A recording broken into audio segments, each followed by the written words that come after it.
এসইওতে competitor analysis করতে গেলে আপনি কম্পিটিটরের কোন কোন টপিকসগুলো দেখবেন।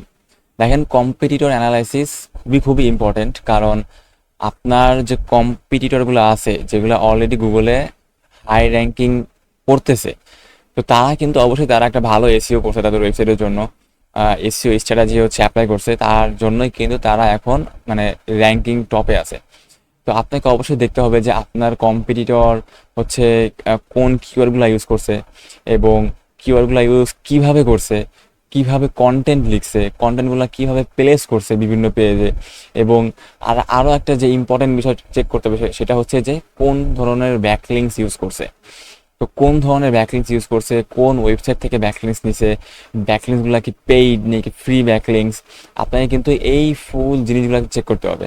এবং আপনি যখন এই জিনিসগুলো চেক করবেন তখন কিন্তু আপনি একটা আইডিয়া পেয়ে যাবেন যে আপনার কম্পিটিটর কি কি করছে এবং আপনার আপনার ওয়েবসাইটের জন্য কি কি করতে হবে।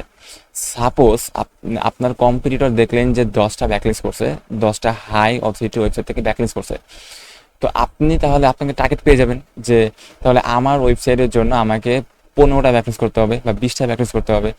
আপনার কম্পিউটার 10টা করছে, এখন আপনি যদি সেম হাই কোয়ালিটি ব্যাকলিংস 20টা করেন তাহলে কিন্তু আপনি আপনার কম্পিউটার থেকে কিন্তু আগে থাকবেন। তো এর জন্য কম্পিউটার অ্যানালাইসিস খুবই খুবই ইম্পর্ট্যান্ট, আপনাকে অবশ্যই কম্পিউটার অ্যানালাইসিস করতে হবে আপনার কম্পিউটারকে বোঝার জন্য।